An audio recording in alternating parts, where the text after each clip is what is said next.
ఇప్పుడు వేదాంత వైజ్ఞానిక మహాసభ మరి పెద్దలన్నీ విషయాలు చెప్పినారు, మీరు గ్రహిస్తున్నారు. మరి ఈ సృష్టికి ఏదైతే సృష్టి పైన జన్మలు అనేకమున్నాయి, కానీ ఈ మానవ జన్మ మాత్రమే మంచి ఉత్కృష్టమైన జన్మ. ఈ మానవునికి ఒక్కరికే ఈ యొక్క తనను తాను తెలుసుకోవడము అర్హత అనేటటువంటిది మిగతా పశుపక్షాదులకు లేవు. మీకు అందరికీ తెలుసు, మనకందరికి తెలుసు, పెద్దలందరికీ. అటువంటి దాన్ని మహానుభావులు మొట్టమొదటి గురుగీత లోపల దక్షిణామూర్తి పార్వతికి చెప్తాడు, ఎన్ని చేసినా కూడా జపస్తపం వ్రతం తీర్థం యజ్ఞం దానం తథైవచ గురుతత్వం అమవిజ్ఞాయ సర్వం వ్యర్థం భవేత్యే. పార్వతి, జపము తపము వ్రతము తపస్సు ఎన్ని చేసినా కూడా గురు మహత్యము ఉత్తమం. గురుతత్వం అనేటటువంటిది సృష్టికి ఇంతకు మూలే మాట్లాడినాడు గౌరవాధ్యక్షులు. సర్వజీవుల యందు ఉన్నటువంటి యొక్క గురు పరమాత్మ ఆత్మ ఎరుక అంటే చాలా మందికి అర్థం కాదు. అచల సాంప్రదాయం ఉంటేనే, అచల సాంప్రదాయం ఉన్న వారికే ఎరుకంటే అర్థం, మిగతా వారికి అర్థం కాదు. ఎరుకన్న దాన్ని ఆత్మ అన్నారు, ద్రష్ట అన్నారు, సాక్షి అన్నారు, చైతన్యం అన్నారు, ఎన్నో పర్యాయ నామాలున్నాయి.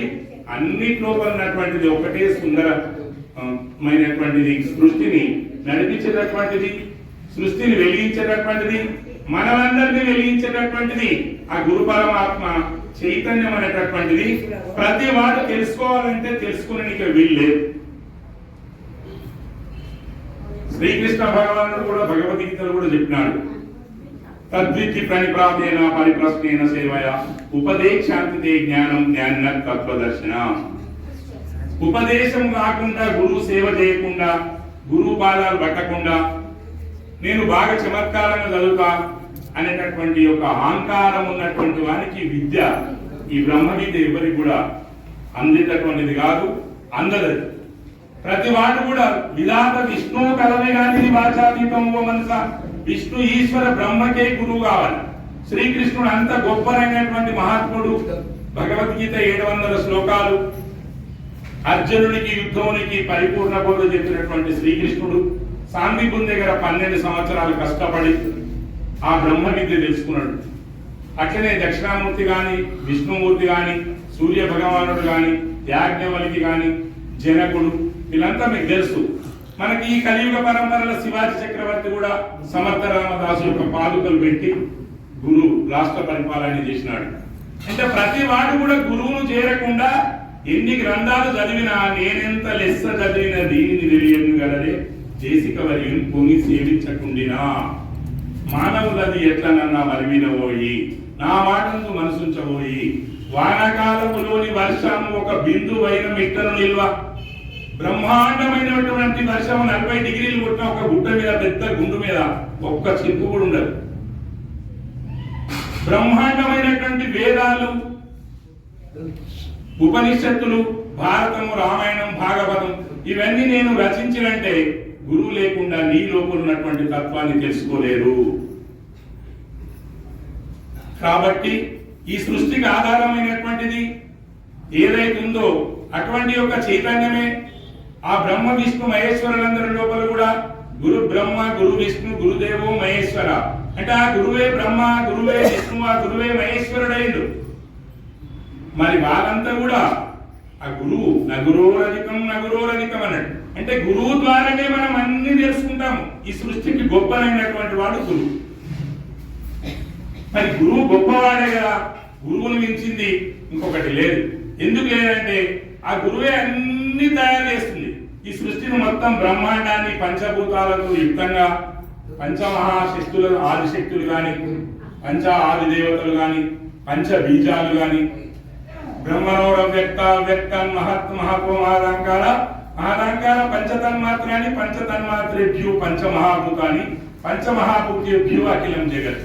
ఇది బ్రహ్మాండాల విచారణలకు పోతే ఈ సృష్టి ఎట్లెట్లా ఉత్పత్తి అయింది, బ్రహ్మం నుండి అవ్యక్తము, అవ్యక్తం నుండి మహాత్మ నుంచి మహాదంకారం, పంచతన్మాత్రలు శబ్దస్పర్శ రసగంధాలు, ఇట్లా ఈ విధంగా పంచతన్మాత్రేభ్యో పంచమహాభూతాన్ని. పంచభూతాలే ముందు వచ్చినాయి మనం అనుకుంటాం, కానీ పంచతన్మాత్రల ద్వారా పంచభూతాలు ఏర్పడ్డాయి. మరి ఇవన్నిటికీ ఆధారమైనటువంటిది ఏదైతే ఉందో గురు పరమాత్మ ఆత్మ, దాన్ని ప్రతి వాడు తెలుసుకోకపోతే కుదరదు. మరి అదే గొప్పది, దానివల్లనే ఈ సృష్టి అంతా ఏర్పడ్డది. మరి అది ఎప్పుడు వచ్చింది, ఎప్పుడు ఈ సృష్టిని నిర్మాణం చేసింది అనేది కూడా మనం విచారణ కావాలి. మనకు అది కావాలంటే గురుముఖంగా పోవాలి. ఈ పంచభూతాలు, ఈ సృష్టి బ్రహ్మాండం అంతా తయారు చేసినటువంటిది నీ లోపల ఉన్నటువంటి చైతన్యమే. నీ లోపల ఉన్నటువంటి చైతన్యమే సర్వానికి కారణం.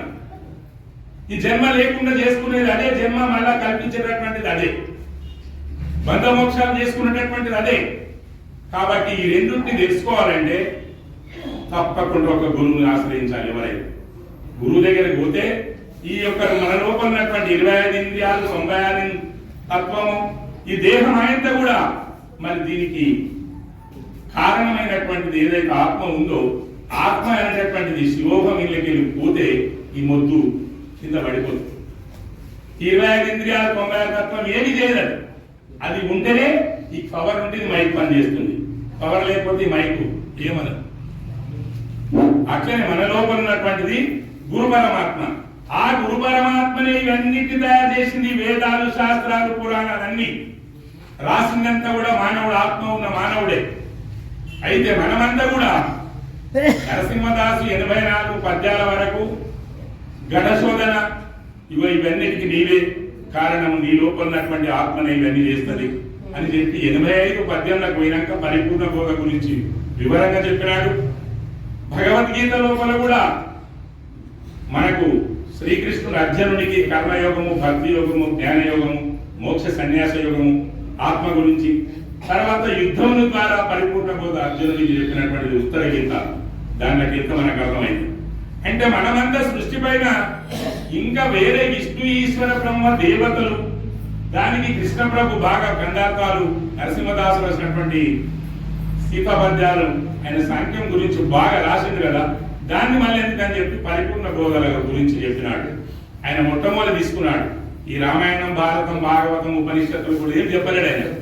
కథ కాదు జనన మరణ వితమానుటకై రచిస్తి వరకవులారా. ఆయన మన సిద్ధాంతం, అచల సాంప్రదాయం సిద్ధాంతం ఏమిది? జనన మరణం అనేటటువంటిది లేకుండా చేసుకోవడమే ఈ సిద్ధాంతం యొక్క ధర్మం. కాబట్టి దానికి మొట్టమొదటి ఎరుక లక్షణం అని చెప్పినాడు. ఎరుక లక్షణము, ఎరుకోత్పత్తి లక్షణము, ఎరుకను విడిపించే లక్షణము. ఎరుక లక్షణం అని చెప్పినాడు. మరి నీ లోపల ఉన్నటువంటిది ఎరుకే దేహేంద్రియములు, ఎరుకే వర్ణాశ్రమములు, ఎరుకే శృతులను, ఎరుకే నీవును నేనును, ఎరుకే సటి సోదరాదు ఎరుగుము వచ్చ అని తీర్చేదని ఇదిగో ఇచ్చా. హరిహర బ్రహ్మాది సుర నర గిరి సరితరు మృగ చరాచరం. ఏమన్నాడు? హరిహర బ్రహ్మాదులంతా కూడా ఎరుకనే, వాళ్ళ లోపల ఉంది కూడా ఆత్మనే, వాళ్ళు కూడా చైతన్యంతోనే పలంకున్నారా? మరి మనలాగనే వాళ్ళు వచ్చిరు పోయిరు, వాళ్ళే దేవుడని సృష్టి అంతా మొక్కుతుంది, వాళ్ళే దేవుడని చెప్పి సృష్టి మీద అందరూ చెప్తున్నారు. కానీ అచల సాంప్రదాయం ధర్మం చెప్పింది వాస్తవంగా ఇది ఎన్ని రోజులు మోసపుచ్చుతాం. వాస్తవమైనటువంటిది దక్షిణామూర్తి మొట్టమొదటి నుంచే చెప్పినాడు, పార్వతికి చెప్పినాడు. ఆ విధంగానే ఆయన వెంబడి విష్ణుమూర్తి, జనకుడు, శుకుడు, సాందీకుడు అంతా కూడా ప్రతి దానికి కారణము ఈ ఆత్మ. ఆత్మ వల్లనే ఈ సృష్టి ఏర్పడ్డది. ఎప్పుడు వచ్చింది ఇది? మనకు 28వ కలియుగం ఇది. అంతకుమూలి ఆత్మ లేకుండే ఈ సృష్టి లేకుండే. తనను తాను తెలుసుకుంటేనే మోక్షము, తనను తాను తెలుసుకుంటే సరిపోతుంది అని చెప్పి భూమి మీద ఉన్నటువంటి యొక్క పీఠాలన్నీ కూడా చెప్తున్నాయి. తనను తాను తెలుసుకుంటే తన లోపల ఉన్నటువంటి దాంతో ఈ సృష్టి అంతా ఏర్పడ్డది. అచల సాంప్రదాయం ఏం చెప్పింది? తనను తాగనిన మోక్షం అని పలికిది గాని జనులు అది నమ్మకమి. తనను కాబట్ట బయటను గనబోయితే తనకు తానే కానరాదు, ఈ విశ్వము తనకు కానరాదు. తన నుంచి అయినది కనుక తాను విశ్వం రెండు. ఈ విశ్వం అంత ఎవరితోనైంది? మన లోపల ఉన్నటువంటి గురు పరమాత్మ ఆత్మతత్వంతోనే అయింది. కాబట్టి అది కూడా ఈ సృష్టి దాని వల్లనే ఏర్పడ్డది. కాబట్టి ఈ సృష్టి అది రెండు కూడా నశించేటువంటివే. దృశ్యం తన్నశ్యం, ఈ రెండు కూడా లేనటువంటివే. ఈ రెండు లేకమో ఏదైతే ఉందో ములుగుచ్చ సందు లేకున్నటువంటి యొక్క పరిపూర్ణాన్ని, అది మహా పరమ రహస్యమైనటువంటి యొక్క సిద్ధాంతం.